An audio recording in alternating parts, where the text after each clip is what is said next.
How do I know if it's recording? Recording is about to start, it says on my end. Okay, good. So there started recording. There we go. Oh. Okay. So first question. In your opinion, what are the strengths and weaknesses of your program? Okay. I think some of the strengths in our program are we try to do a lot of different variety of activities with a small amount of equipment, I should say. I think we're open to trying new things. I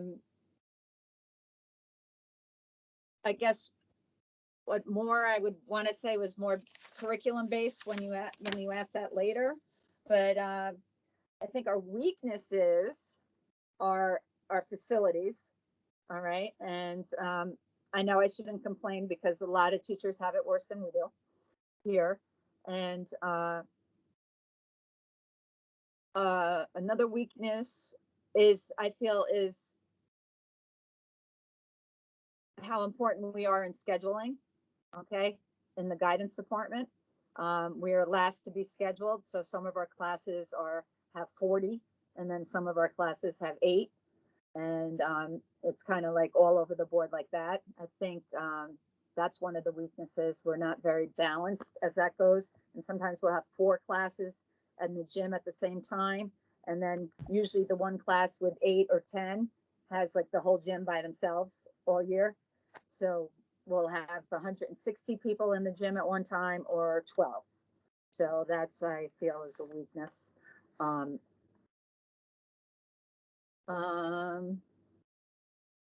Trying to think what else. What do you think?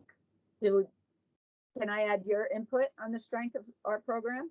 I think so. I mean, I know talking to a lot of friends in other school districts, I know just like you said, we do a lot of different activities with the materials we have. And I know a lot of other school districts, I mean, obviously where I'm from, didn't do as many. So I think that was a big strength. So I thought that was good. I also think a strength is we had the different options. So we were allowed to have like strength and conditioning.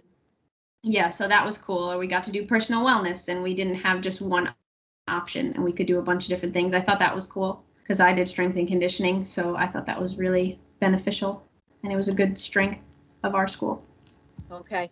Yes. And the weakness related to that is the scheduling of that. Like some people who wanted to do particular things couldn't do them based on their schedule, which I don't know if it's a weakness or just the circumstances, but yeah, not everybody was able to do everything they wanted. Yeah, I definitely agree with that. That almost happened to me junior year because since we were only allowed to do it junior and senior year, my junior year, I almost couldn't get into strength and conditioning because of when my lunch fell. So I was a little upset because it wasn't even a class. So I was like, I can't do it because of lunch. Exactly. So, yeah. Okay, that was good. The strengths, I think, of our program more like related to the teachers. I think if that can be in a question, like that's part of the question, like my colleagues. Yeah. We're very flexible. We could have something planned and then it rains and then something's got to change and we've got to be really flexible and we're really good with each other. I think as far as organizing, figuring it out, compromising, teaming up if we need to in different circumstances. And I think that's one of the, because I don't hear that about other programs. I mean, I do hear that, but there are some districts where the teachers aren't necessarily working together. They have their own agenda and, will battle over the gym or the wrestling room or the weight room facilities. That's another weakness, our weight room facilities. But at least we have facilities because I know some people don't even have a weight room. So I gotta be careful about how much I complain about, right? So our weight room was kind of small. Right. But then you talk to somebody who's got some teachers have only the cafeteria, right? And I'm complaining about my small weight room. They don't want to hear that. Nor do I blame them. Yeah. But then you go to other schools and they say, you see the best stuff. So, I mean, it's all relative, but So yeah, those I think are some of our strengths are, and I saw somewhere along the line in a question with a project venture and orienteering, we don't Yes. the equipment, but we try to do skills like that with our little equipment. Like, we did the parachutes, that Yes. type of team stuff, with the poly spots, trying to make it across the floor and all that stuff you're doing now. Like we try to implement that, especially in our 9th and 10th grade classes. But without, we don't have the bars and Right. the All the stuff. crazy stuff. Yeah, all the good We have our stuff. little But stuff. yeah, but we try to work with what we have. So yeah.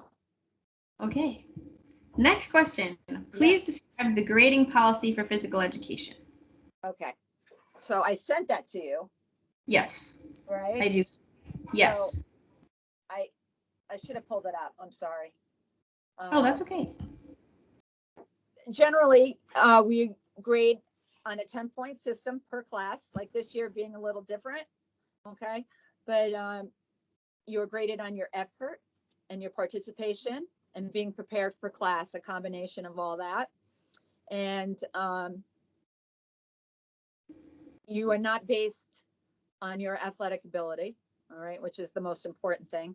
You're based on, right, those three things, and you are not judged against your peers. All right, we will assess you on your skills, and depending on what unit we're doing, you'll be assessed. But the assessment comes from your improvement and your willingness to improve and being prepared for class. And like Coach House says, being prepared is for class is just like being prepared for work or any of your other classes, because that is no different. So Yes, we love Coach Howe. we love Coach Al. So we're graded great like that. I know it's a little bit subjective, but you give 100% and you're getting that back from us. So Perfect. Okay. Number 3. Does the school or school district have a curriculum for physical education? If so, what type of curriculum is it? okay, we do have a curriculum for physical education. Okay, I have curriculum maps. I don't know if I sent you You or did. okay. All right. So we do. And just like we talked about, the curriculum for the 9 and 10 is basically trying to get everybody a little bit of everything. Okay. And also on your basics, such as, your target heart rate and your fit principles and all that, trying to expose everyone in 9, 10, and then in 11, 12 to get more specific with the fitness and wellness. And individual, so we have the individual sport. What we'd like to do is more have like an advanced, like an AP phys ed class, but that hasn't worked out so far, again, with the scheduling conflict, because all the students who want to take that, we can't get them together in a group. So, I would have liked to take that. That would have been awesome. I know. So yeah. Yes. So Hopefully that's a thing soon. that is a hopefully, yes. So it's a little bit of everything, not specific. Do you need more than that, you think? No, I think that's good. I think that's perfect. Okay. Okay. Number 4. Does your school use the new Shape America National Standards and Outcomes document? Why or why not? Okay. We do not use the shape. I don't know why or why not. Okay. Okay. I use that with it, like my lessons. Okay. I over that as far as, and then the New York State standards. Okay. I do as well. But we haven't, I don't know why we haven't implemented the shape. And I could probably get back to you and ask my, the director of physical education that. I'm sorry, I should have did that earlier. That is okay. Why or why not? It's just, we've just based it on the standards of New York State and the national standards as well. Okay, sounds good. Does your program use technology? If so, what types? Okay. Well, before this year, we had our IHT watches. Okay. As part of our technology, where that would keep track of your heart rate during class and send me a outline of the class so I can know who was in the target heart rate, who wasn't. Have you gotten into that at all? Not that much. I think I'm supposed to in one of my classes next semester. Okay. So that's interesting to see how like your lesson relates to, like, if you really think your lesson was great and your kids were in your target heart rate and they're not, it's like, oh man. Maybe it wasn't so great. Yeah, maybe it wasn't so great. So we have used those with the sharing of equipment. We had to put them on a back burner this year. I use my iPad for everything. Yes. I have many apps that I'm sure you'll be getting introduced to, but my favorite apps are Team Shake, where my classes are I plug in all my classes to this app, and I can just hit a button and it shakes them up and divides them up into teams, and I can divide them up. I can on my own give them a rating, so I can have balanced teams athletic ability wise, or male female wise, and so that's fun. And I use that also in coaching, and I use team bracket maker for teams. So put all the team names in, so everybody gets a chance to play each other, and that keeps a record. So every class, I know who's playing who, and it's got all different kinds of tournaments, round robins, single elimination, double elimination. And what else do I use with my iPad?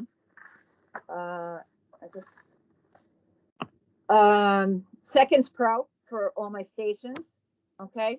With all the music, as the music changes, I can set up stations for whatever time I want, add whatever music I want, add whatever changing I want. If I want the mute song to play the whole time, there's just so many options. An HITT, Tabata, all different kinds of ways to set up your warm up, all right, or a fitness workout, all right. What we've been doing now a lot, and a relax app always for the end of class, like 7-minute, 10-minute debrief. Okay, always on my app, and I use a projector for showing like YouTube of, like people are amazed, students are amazed to see like what table tennis can really look like at the Olympic level. Okay. And, badminton and all the other, just to give an things idea. that you think are just backyard games, and then they're actually hard. Exactly. So, yeah, that's technology wise. I think that's it. Cool. And music. Yeah.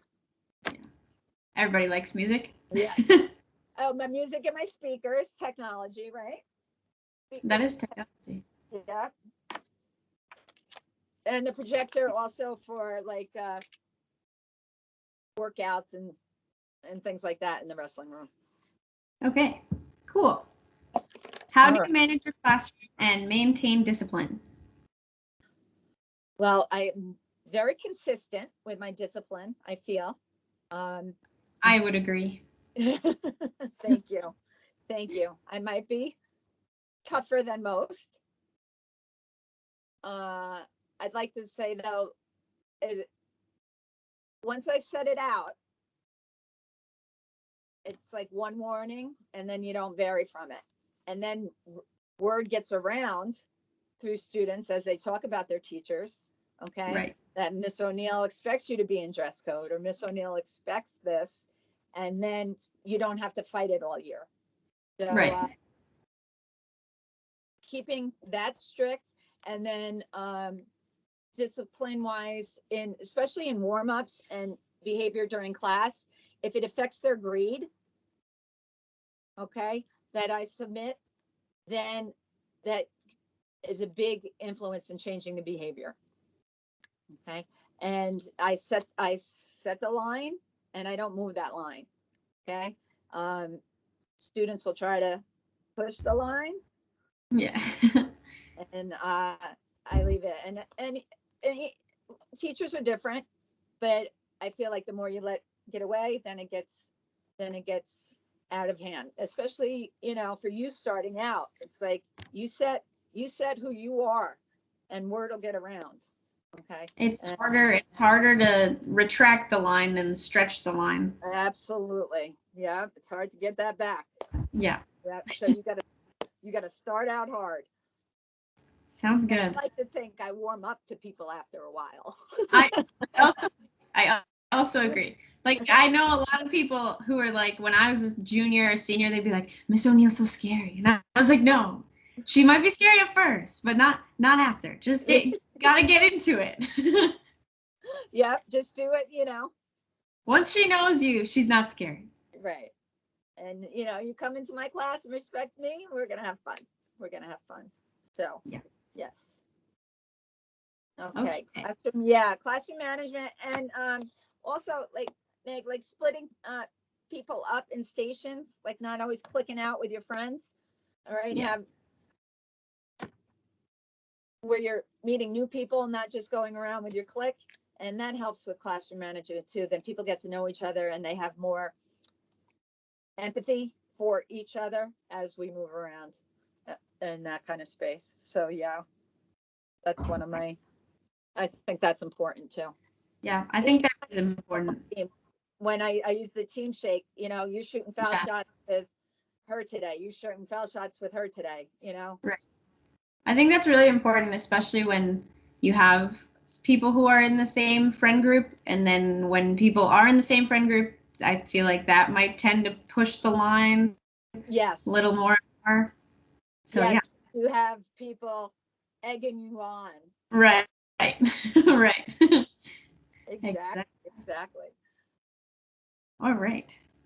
How do you provide for students with disabilities in your classes? Okay, I wrote a little bit, some of this down, because when you ask right away, it's kind of like, you're like, I'm not sure.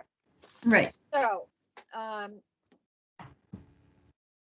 well, we make many provisions, all right, for students who are differently abled, all right, in phys ed classes. And beginning in the year, we review all their IEPs and classified information to determine if we need to do anything before we start the year, make parental contacts and things like that. Also preferential seating if they need notes, like, or need longer time. Like, we've had to do that a little more with the work that we've been putting in Google Classroom this year. So that's been a little different. Like, usually you don't worry about class notes or handing things in on time. Okay. But we had to do this year, adding more, and checking just for accommodations, what makes them more comfortable. We are consistently making accommodations as we meet the students, okay, regarding equipment, modifications to their activity, based on their experience and skill level. All right, we modify exercises, rules, equipment, so that all levels of students can find some success, okay, and whatever the activity. Using oversized balls, oversized birdie, less music stimulation if that is a factor. I'm trying to think of what we're doing now for some of our students. If they have restricted movement, okay, we I think we do a really good job of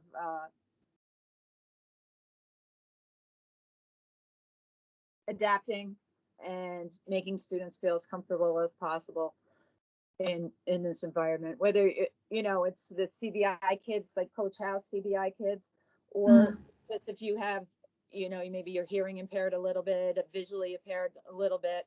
All right. But it's so important to go through all these IEPs as so and you can have conversations, and it's okay to be honest to ask the students what they need, or what they don't like what you're doing as well.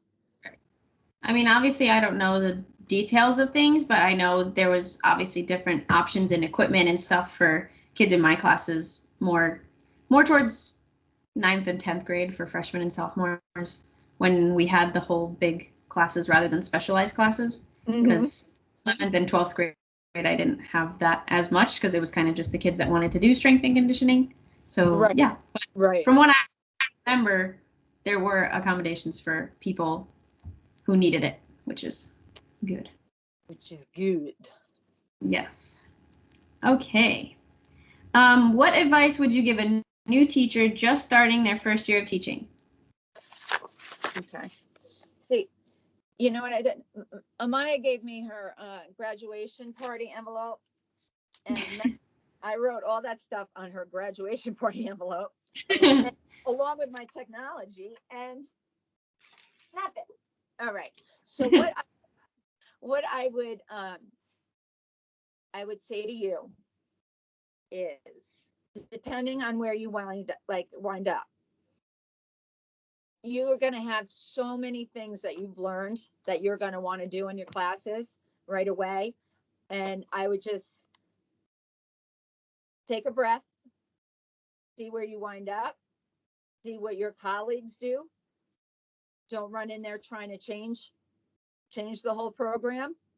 Just be flexible with them, and then slowly bring, because you're going to have some great all you young kids from go in and have all these great ideas. And that's why I like when student teachers are here, because I pick their brains, like, what do you got that's new, and or old that you like, and that I forgot about. Just don't try to change your whole district's philosophy on physical education right away. Okay. Because you might be in a great program, and then you might find yourself starting out in a not so great program. So just, slow and steady. And again, establish who you are, establish your rules, and don't waver from that. Be committed to that. But it's okay to change. Like, I've had to change some of my things that, I get old school about. I've had to lighten up a little bit about with the ways that things change. So, it's okay to change the rules, just be consistent and fair across the board. And always keep learning. Like I go to the conference every year. I've been going to conferences virtually. I feel like every week for just anything that could help me make it better for now what we're doing with all this online stuff. It's like you're going to have so much, but always keep trying to make yourself, and it's not better. I mean, I've gone to conferences that I haven't thought that were that great, but I got one thing out of it, and it changed my warm up, or it was a new idea, or, I could adapt something better to somebody else. And, we've learned all like swap ball. I got that at a conference. I love softball. How much fun is swap ball? And so fun. And it's like no one thought of that until like 4 years ago. I'm at a conference, and we're in a room, and they're playing, and they broke the chandelier. I remember it. We were in a big conference room, and they broke the chandelier. But it's like, how hasn't anybody thought of this already? And it's so simple and so fun. I had never heard of it before we played, and I was like, this game's so fun. Exactly. And talk about being for everybody, because you don't have to have any athletic ability to swat the ball. Even everybody can join. Even if you have athletic ability, you kind of feel unathletic playing it. Exactly. That makes it like a level, a level playing field. So, stupid things like that. And, the parachutes and even just like fun warm up games I've learned up there. You're probably learning them now, but I didn't go to undergraduate for phys ed. So you're going to have much more of an artillery of information. And I have in my thing, I have just binders of stuff that, sometimes because you forget, it's like, oh, I remember that warm up drill that I don't do anymore. You know what I mean? And you bring that back in and stuff like that. So those are my two things. And just, it'll all depend where you wind up, but just just go with the flow. I like going with the flow. That's good. They might say, Miss Sanchez, you have to teach in the boys' bathroom for periods 1, 2, and 3, and you're gonna go, okay. All right. I'll figure out how to play wall ball in the bathroom. Wall ball is another thing I never heard of until I came to Cornwall. Oh, really? Yeah. Interesting. Yeah. If we just had a wall. Yeah. You guys would play that all the time. Yeah, wall balls. Yeah. Fun. All right. But, am I being like too much or not enough? No. I think it's perfect. Okay. They're good answers. Okay, I think this is the last question because the last one is for me. Is your school aware of or planning for the implementation of the updated New York State standards? Yes, we are well aware of the new standards. And the athletic director, Mr. Cromer, and I went into, they had the unveiling of the New York new standards. We went to a Zoom meeting with AFERD on that. And yes, we'll be planning on implementing and they're breaking them out in stages. So yes, we are planning and implementing as we go. And I think, and what they did is really, I thought it was really good compared to our old ones. Okay. I actually have just gotten into learning like state standards and national standards this semester. So I'm more aware of them now, and now they're changing. Yeah. So do you have to learn the old ones, or you just jump in right on the new ones? I think we've been learning the old ones. Okay. Well, that'd be good to compare. Yeah. But, they made them more, current, which is good. Right. Which is good. And any lesson that you go to teach for, your observations and your interviews and stuff, you'll have to incorporate them. Yes. Sounds okay. I think that is it. Thank you very, very much. I don't know if I was supposed to say this before, but this is Miss O'Neill, and she I don't know if I was supposed to say it at the beginning, but she teaches at my old high school in Cornwall, New York. Yes. Okay. Thank you again. And we'll stop recording.